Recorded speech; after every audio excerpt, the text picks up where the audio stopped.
Assalamualaikum warahmatullahi wabarakatuh. Halo. Di sini saya dari perwakilan kelompok 9. Di sini kami akan mempresentasikan sebuah materi yang berjudul Pentingnya Pekerjaan Kependidikan sebagai Profesi. Kelompok 9 terdiri dari 3 orang, meliputi saya sendiri, Muhammad Don Syarif, dengan nomor NPM 192122128. Lalu kedua ada Muhammad Ramdan Syahrul Ilmi dengan NPM 192122138, dan terakhir adalah Ulman Wafidul Patas Dulpi dengan NPM 192122145. Baik, di sini saya akan menjadi presenter pertama dengan menjelaskan pengertian profesi. Pengertian profesi secara etimologi, istilah profesi berasal dari bahasa Inggris, yaitu profession, atau bahasa Latin profecus yang artinya mengakui, adanya pengakuan, menyatakan mampu, atau ahli dalam melakukan suatu pekerjaan. Pada hakikatnya, profesi merupakan suatu pernyataan atau suatu janji terbuka to profess, artinya menyatakan, yang menyatakan bahwa seseorang itu mengabdikan dirinya pada suatu jabatan atau pelayanan, karena orang tersebut merasa terpanggil untuk menjabat pekerjaan itu. Sedangkan secara terminologi, profesi berarti suatu pekerjaan yang mempersyaratkan pendidikan tinggi bagi pelakunya, yang ditekankan pada pekerjaan mental, yaitu adanya persyaratan pengetahuan teoritoris sebagai instrumen untuk melakukan perbuatan praktis, bukan pekerjaan manual. Menurut Dadin 2002. Jadi, suatu profesi harus memiliki 3 polar pokok, yaitu pengetahuan, keahlian, dan persiapan akademik. Mengenai istilah profesi ini, Everett Hodges menjelaskan bahwa istilah profesi merupakan simbol dari suatu pekerjaan dan selanjutnya menjadi perbedaan itu sendiri. Baik, untuk materi selanjutnya, ciri-ciri profesi akan dijelaskan oleh Ulman Wafi Dulpatas Dulpi. Nama saya Ulman Wafi Dulpatas Dulpi. Saya akan melanjutkan materi yang telah disampaikan oleh Muhammad Ridwan Syarif, yaitu tentang ciri-ciri profesi menurut para ahli. Yang pertama adalah menurut Chandler, menjelaskan ciri dari suatu profesi yang dikutipnya dari suatu publikasi yang dikeluarkan oleh British Institute of Management, yaitu yang pertama, suatu profesi menunjukkan bahwa orang itu lebih mementingkan layanan kemanusiaan daripada kepentingan pribadi. Yang kedua, masyarakat mengakui bahwa profesi itu punya status yang tinggi.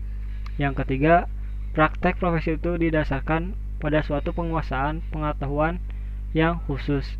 Yang keempat, profesi itu selalu ditantang agar orangnya memiliki keaktifan intelektual. Yang terakhir, hak untuk memiliki standar kualifikasi profesional ditetapkan dan dijamin oleh kelompok organisasi profesi. Yang selanjutnya adalah oleh Lieberman, yaitu yang pertama, suatu profesi menampakkan diri dalam bentuk layanan sosial, yaitu mengutamakan tugas layanan sosial lebih daripada mencari keuntungan diri sendiri. Yang kedua, suatu profesi diperoleh atas dasar kemajuan pengetahuan yang sistematis. Yang ketiga, suatu profesi membutuhkan jangka waktu yang panjang untuk dididik dan dilatih. Yang keempat, suatu profesi memiliki ciri bahwa seseorang itu punya otonomi yang tinggi. Yang kelima, suatu profesi mempunyai kode etik tertentu. Dan terakhir adalah suatu profesi umumnya juga ditandai oleh adanya pertumbuhan dalam jabatan. Menurut ahli yang terakhir yaitu Eric Hoyle, yang pertama, hakikat suatu profesi ialah bahwa seorang itu lebih mengutamakan tugasnya sebagai suatu layanan sosial. Yang kedua, suatu profesi dilandasi dengan memiliki sejumlah pengetahuan yang sistematis. Yang ketiga, suatu profesi punya otonomi yang tinggi, yang artinya orang itu akan memiliki kebebasan yang besar dalam melakukan tugasnya karena merasa punya tanggung jawab moral yang tinggi. Suatu profesi dikatakan punya otonom kalau orang itu dapat mengatur sendiri atas tanggung jawabnya sendiri. Yang terakhir adalah suatu profesi pada umumnya mengalami pertumbuhan terus-menerus. Mungkin cuma itu yang dapat saya sampaikan. Terima kasih. Selanjutnya, materi selanjutnya akan disampaikan oleh Muhammad Ramdan Syahrul Ilmi. Waktu dan tempat dipersilakan. Sekarang saya akan menjelaskan tentang tujuan seorang guru. Tujuan seorang guru dibagi menjadi 3. Yang pertama, tujuan personal. Yang kedua, tujuan sosial, dan ketiga, tujuan profesional. Untuk yang pertama, tujuan personal. Tugas pribadi ini menyangkut pribadi guru. Itulah sebabnya setiap guru perlu menatap dirinya dan memahami konsep dirinya. Seperti yang kita ketahui, guru itu digugu dan ditiru. Dalam bukunya Student Teacher in Action, P. Wiggins menulis tentang potret diri sebagai pendidik. Ia menuliskan bahwa seorang guru harus mampu berkaca pada dirinya sendiri. Bila ia berkaca pada dirinya, ia akan melihat bukan satu pribadi, tetapi 3 pribadi. Apa saja? Yang pertama, saya dengan konsep diri saya, atau bisa disebut self-concept. Yang kedua, saya dengan ide diri saya, atau bisa disebut self-idea. Yang ketiga, saya dengan realita diri saya, atau bisa disebut self-reality. Terus, untuk tujuan seorang guru yang kedua itu adalah tugas sosial. Misi yang diemban guru adalah misi kemanusiaan. Mengajar dan mendidik adalah tugas memanusiakan manusia. Guru punya tugas sosial. Menurut Lanchfeld 1955, guru adalah seorang penceramah zaman. Lebih seram lagi tulisan Insinyur Soekarno tentang guru dalam masa pembangunan. Tugas guru adalah mengabdi kepada masyarakat. Oleh karena itu, tugas guru adalah tugas pelayanan manusia, atau yang bisa disebut tugas humaniora. Terus yang ketiga, tugas profesional. Sebagai suatu profesi, guru melaksanakan peran profesi atau professional role. Sebagian peran profesi, guru memiliki kualifikasi profesional. Seperti yang telah dikemukakan, kualifikasi profesional itu antara lain menguasai pengetahuan yang diharapkan sehingga ia dapat memberi sejumlah pengetahuan kepada siswa dengan hasil yang baik. Terus, tujuan pendidikan. Tujuan pendidikan yang pertama itu adalah tujuan nasional.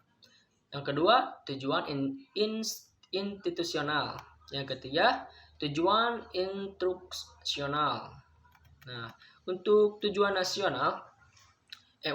pendidikan. Tujuan pendidikan memegang peranan penting dalam pendidikan, sebab tujuan akan memberikan arah bagi segala kegiatan pendidikan. Dalam penyusunan suatu kurikulum, perumusan tujuan ditetapkan terlebih dahulu sebelum menetapkan komponen yang lainnya. Untuk yang pertama, tujuan nasional. Tujuan pendidikan suatu negara tidak bisa dipisahkan dan merupakan peranan dan tujuan negara atau filsafat negara. Hal ini disebabkan karena pendidikan merupakan alat untuk mencapai tujuan suatu negara, yakni membentuk manusia seutuhnya berdasarkan ketentuan Undang-Undang Dasar 1945 yang bersumber dari Pancasila sebagai filsafat hidup bangsa Indonesia. Tujuan pendidikan nasional bersumber dari Pancasila dan Undang-Undang Dasar 1945 dirumuskan oleh pemerintah sebagai pedoman bagi pengembangan tujuan-tujuan pendidikan yang lebih khusus.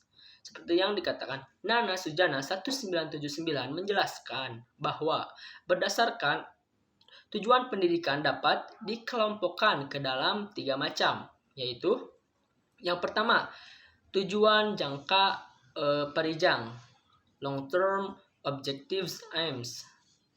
Yang kedua, tujuan antara atau intermediate objectives.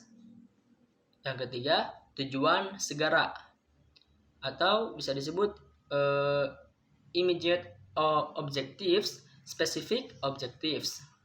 Terus yang kedua, tujuan institusional.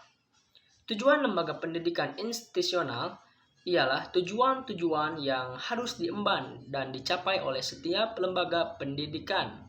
Artinya, kualifikasi atau kemampuan yang harus dimiliki siswa setelah mereka menyelesaikan studinya pada lembaga pendidikan tersebut. Biasanya, tujuan institusional dibedakan menjadi tujuan umum dan tujuan khusus. Nah, yang ketiga, tujuan instruksional. Tujuan instruksional adalah tujuan yang paling rendah tingkatnya, sebab yang langsung berhubungan dengan anak didik. Tujuan instruksional berkenaan dengan tujuan setiap pertemuan. Artinya, kemampuan-kemampuan yang diharapkan dimiliki siswa setelah ia menyelesaikan pengalaman belajar atau pertemuan. Tujuan instruksional dibedakan ke dalam dua jenis, yakni tujuan instruksional umum atau TIU, yang kedua tujuan instruksional khusus atau TIK. Perbedaan dari dua kata tersebut terletak dalam hal perumusannya.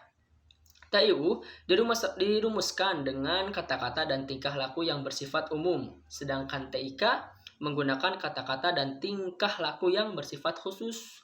Artinya dapat diukur setelah pelajaran itu selesai. Ya, itu saja dari saya.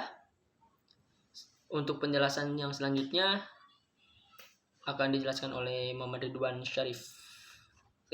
Baik, pada bagian akhir yaitu kesimpulan dan saran, pada prinsipnya bahwa pendidikan itu adalah sesuatu hal yang sangat penting dan sangat mempengaruhi perkembangan bangsa. Bahkan seringkali pendidikan dijadikan sebagai cerminan suatu perkembangan bangsa. Hal yang mempengaruhi kemajuan pendidikan adalah pendidik, yaitu guru yang profesional. Seorang pendidik yang memiliki rasa profesional akan melakukan semua tugas pendidik sesuai dengan ciri-ciri profesi.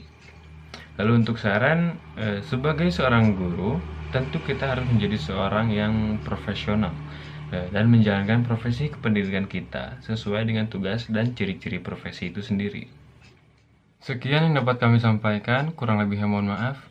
Minal aizin wal faizin, mohon maaf lahir dan batin. Wassalamualaikum warahmatullahi wabarakatuh.